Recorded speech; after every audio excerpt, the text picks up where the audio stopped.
City court Karachi में इंसानी smuggling और दस्तावेजात में रद्दोबदल केस में मुलजिम सारिम भरनी की दरख्वास्त जमानत पर समाअत हुई। अदालत ने मुलजिम के वकील की जानिब से दरख्वास्त जमानत की समाअत मुलतवी करने की इस्तदा मंजूर कर ली। अदालत ने मुलजिम सारिम भरनी की दरख्वास्त जमानत की समाअत 20 जुलाई तक के लिए मुलतवी कर दी।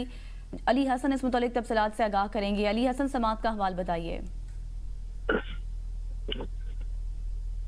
अली हसन, आप सुन पा रहे हैं तो बताइएगा। मुलजिम के खिलाफ FIA एंटी ह्यूमन स्मगलिंग ने मुकदमा दर्ज कर लिया है, समाअत हुई है, समाअत का हवाल बताइएगा। जैसे कि इंसानी स्मगलिंग और दस्तावेजात में रद्दो बदल से मुतल्लिक ये केस है। इस केस में मुलजिम सारिम बनने की जानिब से दरख्वास्त से जमानत जमा करवाई गई है।